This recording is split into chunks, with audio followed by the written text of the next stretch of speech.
sean con manos de 5, 4 o 6 dedos, más altos o más bajos, con más pelo o sin él, lo cierto, o lo probable al menos, es que los extraterrestres se parecerán bastante a nosotros. Y eso es lo que se desprende del testimonio de aquellos que los han visto. Este boceto corresponde a unos de los primeros extraterrestres con los que tomó contacto un humano, el pintor italiano Ioannis, en agosto de 1947.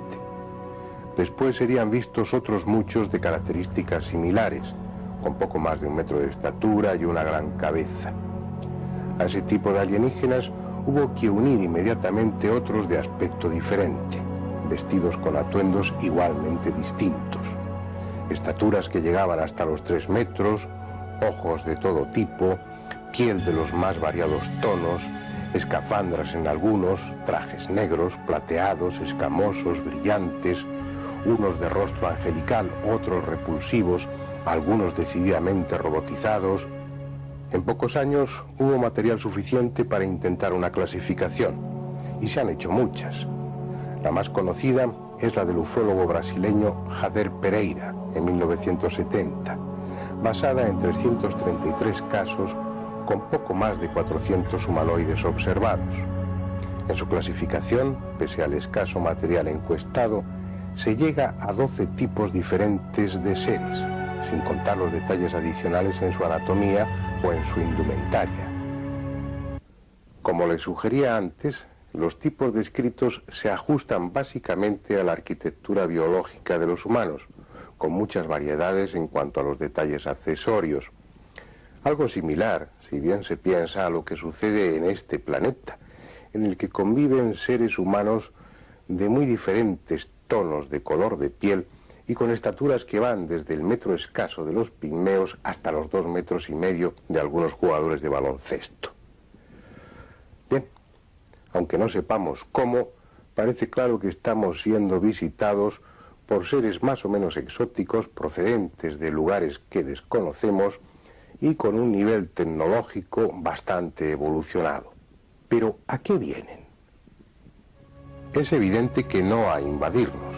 Su tecnología es tan abrumadoramente superior a la nuestra que no tendrían dificultad alguna para conquistarnos si quisieran. Es posible que estén aquí traídos por la curiosidad, es decir, para estudiar nuestro planeta y las diferentes especies que viven en él. Eso es algo que parecen confirmar muchos testimonios, sobre todo durante los años 60 y 70. En esa época era frecuente verles recogiendo piedras, plantas, agua, hasta gallinas. Algunos lugares se hicieron célebres porque en ellos hubo casos de animales mutilados en clara relación con los ovnis. Reses u ovejas aparecían muertos sin una gota de sangre, como si un sediento vampiro les hubiera visitado, pero además solían presentar un orificio limpiamente circular por el que se les había extraído algún órgano. Ese tipo de sucesos ocurría en localidades en las que esa noche se había visto uno o varios ovnis. Incluso hay testimonios que relatan cómo una vaca o una oveja eran introducidos a través de un misterioso túnel de luz en un ovni. Según se desprende de esos testimonios, los tripulantes de los ovnis deben tener sus almacenes y sus museos llenos de piedras, de vegetales y de animales, ya sea en trozos o enteros. Pero parece que ese interés por nuestro planeta no se limita a lo que nos rodea, sino que también nos incluye a nosotros mismos. Y son bastante frecuentes los casos en los que personas y no animales son raptadas temporalmente, introducidas dentro de una de esas naves en lo que se ha dado en llamar abducciones. Este hombre es Pere Ribalta y Puig. Ahora dicta cursos de biocibernética cuántica holográmica, una especie de medicina cósmica basada en un concepto energético del ser humano. Antes fue agente comercial, hasta que estuvo dentro de un ovni y algo se encendió en su cerebro. Es un caso típico de abducción seguida de contacto, Pero como parece ser frecuente en muchas de estas personas que han vivido experiencias similares, su primer encuentro tuvo ya lugar durante la infancia. Tenía entonces 10 años y estaba pasando unos días en una casa que sus padres tenían en Sabadell. Había unos amigos que estaban de visita y todo transcurría plácidamente hasta que llegaron otros que no estaban invitados a bordo de un ovni. Un ovni, un típico platillo volante que estuvo evolucionando durante 20 largos minutos sobre la terraza de la casa. Y pudimos disfrutar de un espectáculo naturalmente inédito que consistió en poder apreciar que aquella luz que iluminaba pues todos los tejados se movía de un lado para otro, bailaba, saltaba, desaparecía, aparecía y tenía una forma de plato al revés. Y aquello, pues bueno, es lo que le llamaban entonces un platillo volante. Estuvimos viéndolo pues durante cosa de 20 minutos, 25 minutos duró todo el acontecimiento, por lo que son muchos minutos de ver todo el rato lo mismo. Y se dio, claro, la circunstancia de que habían vecinos, los vecinos también lo avistaron, lógicamente estaba muy cerca del suelo y emitía mucha luz. Y fuimos como 17 o 19 personas que estuvimos viendo eso durante todo ese tiempo. Yo pienso que es una experiencia muy, pero que muy buena, un recuerdo extraordinario, porque no es ver pasar un objeto, que pasan objetos volantes no identificados, sino que es que estuvo ahí, subía, bajaba, se metía, vamos, se colocaba donde quería, desaparecía de nuestra vista en un instante, volvía a aparecer en el mismo lugar, en el espacio, y bueno, bailoteaba y hacía de todo. Emitía una especie de chispas curiosas y una especie de rayo muy fino. En un momento ocurrió, nos tocó, ¿sí? Y quedamos, pues bueno, también muy parados en este sentido. Quedamos sorprendidos, un rayo que algo, y que bueno, no nos hizo ninguna mella aparentemente, ¿no? Luego hemos pensado que se podía tratar de una información que lanzaban y que alguien la recibió, ¿no? En este caso podía haber sido yo también, ¿por qué no? Eso sucedió en 1950. A partir de entonces, y durante casi 20 años, nada extraordinario sucedió. Hasta que un día, del año 1969, yendo por la carretera con su coche, volvió a ver aquel ovni del principio, o uno muy similar, pero esta vez mucho más de cerca.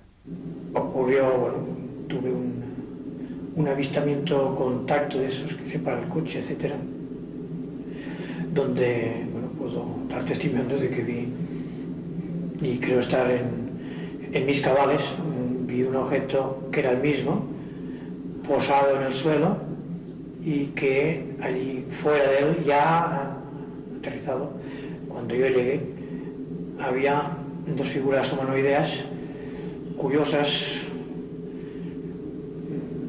poco luminosas, raras, y que se dirigieron a mí. Entonces, bueno, ocurrió ahí un fenómeno de contacto, que es lo que me han contado que es lo que ha sido. O sea, los expertos dicen un contacto de cuarta o tercera fase, no sé, por ahí, tercera fase. Y bueno, pues estupendo, ¿no? Fue curioso porque aquel objeto era, una vez pasabas en su área, o sea, como que la sensación de que entras ahí era más grande de dentro que de fuera. O sea, las dimensiones cambiaban totalmente. Aquello era un espacio abierto increíble. No sé, no entendía todo aquello. Además que cuando uno ya tropieza con el fenómeno, supongo, de esa forma tan directa, se disloca todo lo que es el intelecto, todo tiene que ir un poco perdido por ahí, porque estás recibiendo una información totalmente fuera de esquemas, y ahí es cuando pienso yo que uno queda un poco así fuera de lo normal. Después tendría otro encuentro en 1974 aún más complejo. Por entonces le hicimos una entrevista larga y detallada para una serie de televisión. Se expresaba con la misma tranquilidad que ahora, con la misma ausencia de emoción, pero era incapaz de traducir a un lenguaje coherente su experiencia, como si ésta se hubiera producido a medio camino entre dos realidades, entre dos dimensiones distintas. Sus interlocutores eran rubios, pero apenas sabía nada de sus rostros.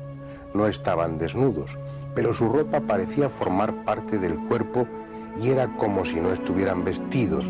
Su nave no era un vehículo lleno de diales o pantallas, sino de habitaciones desnudas y más grandes que lo que el ovni era.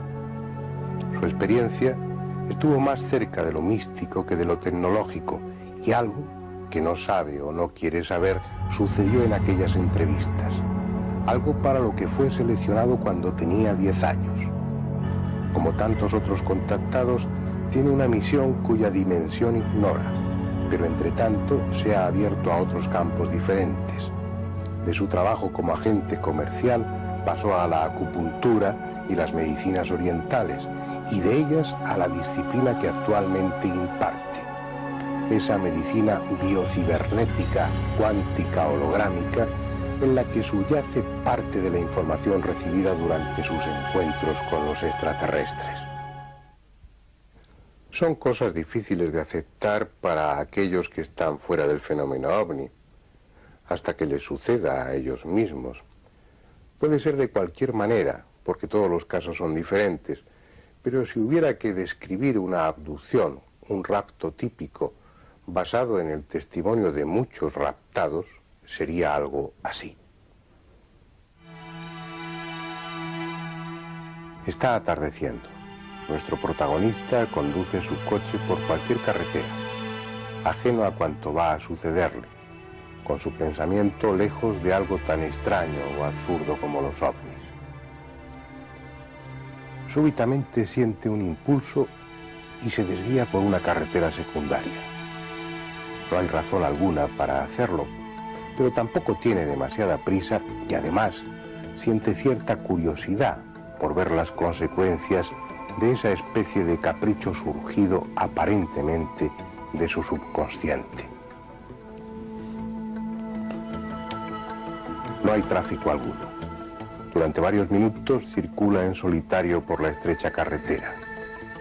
Comienza a pensar que en cuanto encuentre el lugar adecuado dará la vuelta, y probablemente lo habría hecho así, pero inesperadamente el motor se para y las luces se apagan.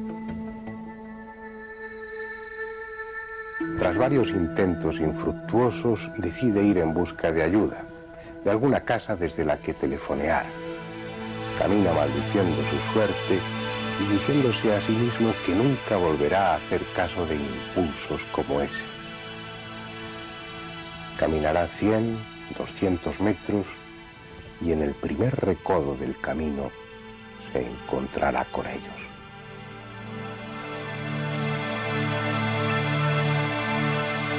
En su interior se encenderá una alarma avisándole que está frente a algo extraordinario y desconocido.